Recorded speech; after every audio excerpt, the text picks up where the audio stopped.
Good morning students. Myself Dr. Sabia Khan, Associate Professor Samrat Prithviraj Chauhan, Government College Ajmer.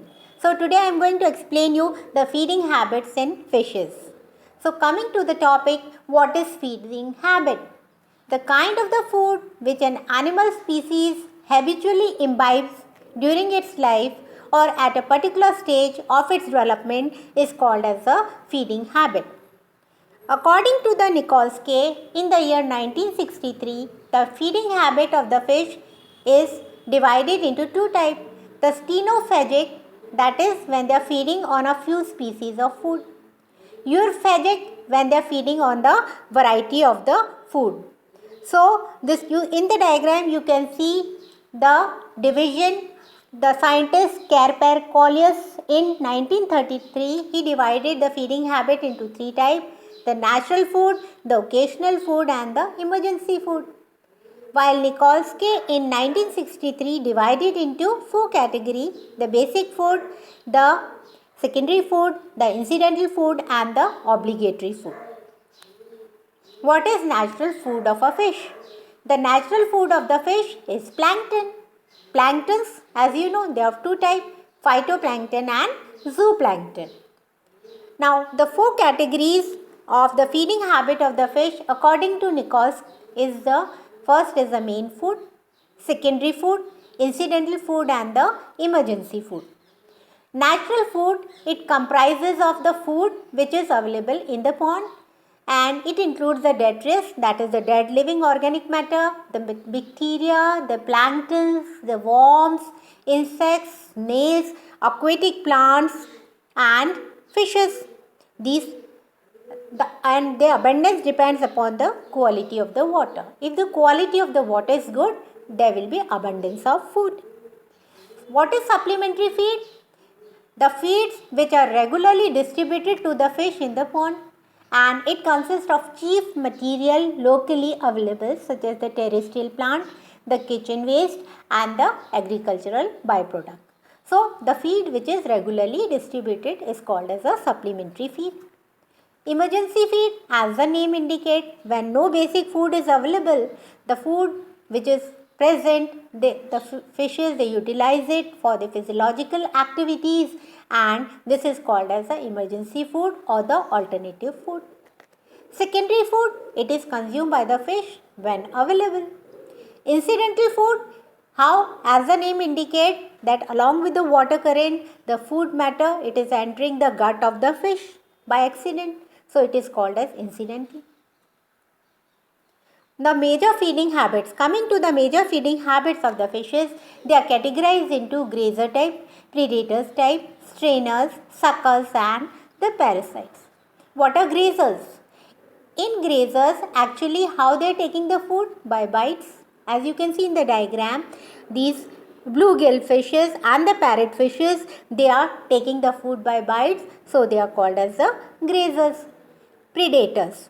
Now, predators, fishes, what they do? They prey upon other fish or animals. Some predatory fish, they are the perch, the pike, the salmon, as you can see in the diagram. So, they are what? They are preying on other animals or fishes. Strainers. Now, these strainers, they have the characteristic features. What they are doing? They are taking the food in the form of filtrate, in the form of soup. So, when these food organisms, they enter the mouth, there is a filter type mechanism. So, they are filtered and the fluid, it is going inside and they are utilizing it. Example, what example? Gizzard shades, Drossoma. Now, suckers, as the name indicate, they have sucking type of mouth part. So, they are bottom feeding fishes. Example, Accipenses and the sucker fishes. Parasites. Now, these parasites, this is the most unusual but highly evolved feeding habit. Example, in lamprey hagfish, what they do? They suck the body fluid from the host fish. How? By rasping a hole in the side of the body. In the side of the host body, they create a hole, and through this hole they suck the body fluid.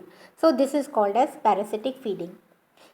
After that, what is live fish food? In live fish food, it includes the earthworms, the sludge worms, water flies, blood worms and the feeder fishes.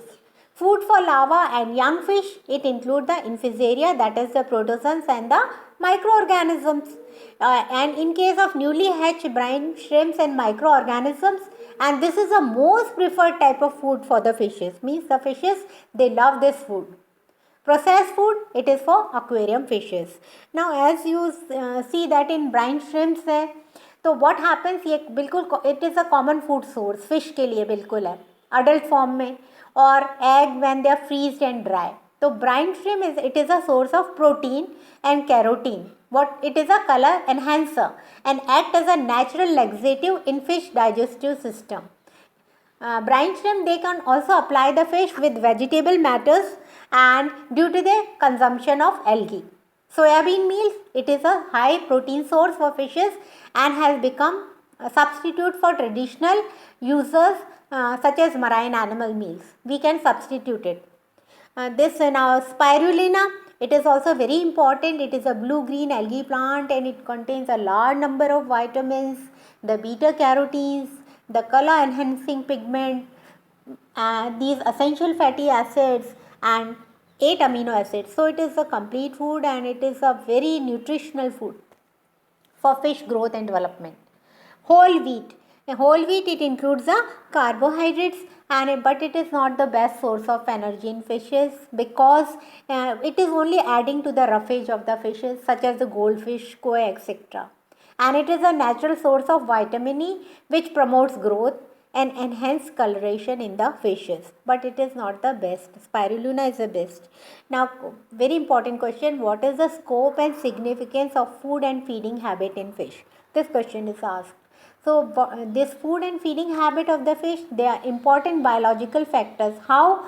For selecting a group of fish for culture in the pond, if we know the food and feeding habit, then we can select a group of fishes for culture in the pond and we can avoid the competition of food among themselves so that the fishes, they can live in association and we can utilize the available resources.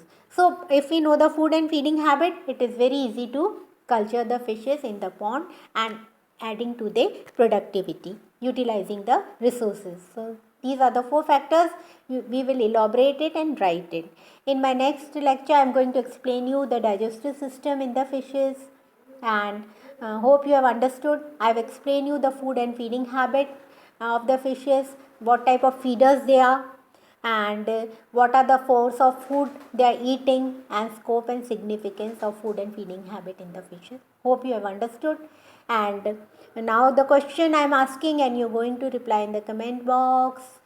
So write the scope and significance of food and feeding habit of fishes. You are going to comment it how in only the factors. Till then, goodbye. Thank you.